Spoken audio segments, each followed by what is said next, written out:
Magandang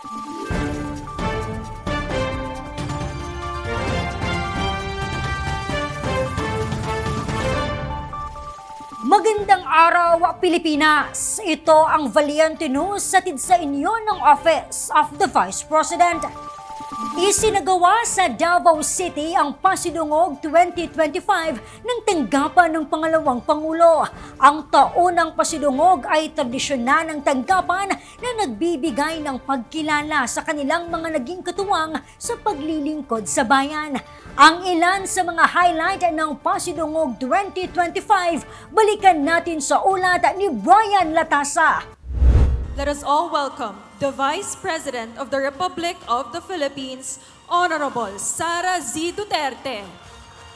Pinangunahan ni Vice President Inday Sara Duterte ang paggawad ng parangal sa mga naging katuwang ng tanggapan ng pangalawang Pangulo sa paghatid ng serbisyo sa mga Pilipino sa nakalipas na taon.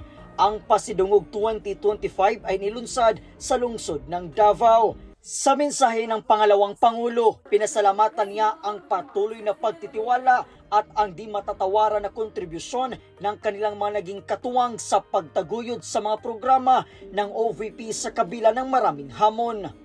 Unang-una, taos-puso po akong nagpapasalamat sa bawat isa sa inyo naririto ngayon at sa lahat ng mga kasamahan, kasama, kaagapay at katuwang ng Office of the Vice President sa paglilingkod sa ating mga kababayan.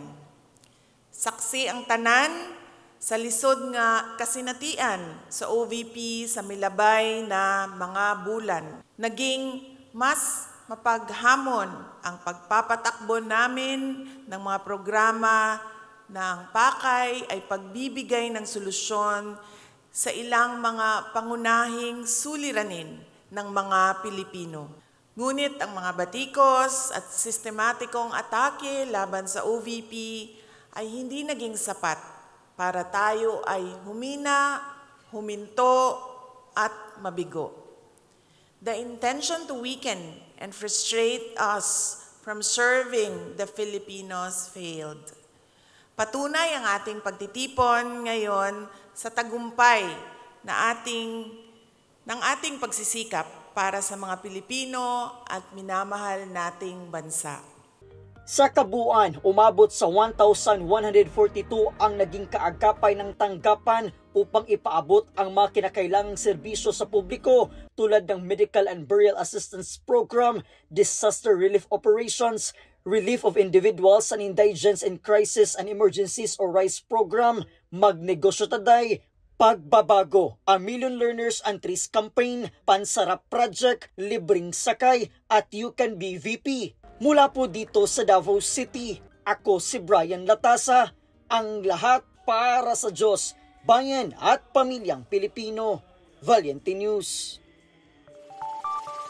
Inday Sara Duterte, inilatag ang nakamit na tagumpay ng mga programa ng tanggapan ng pangalawang Pangulo. Ang detalye sabay nating alamin sa susunod na episode.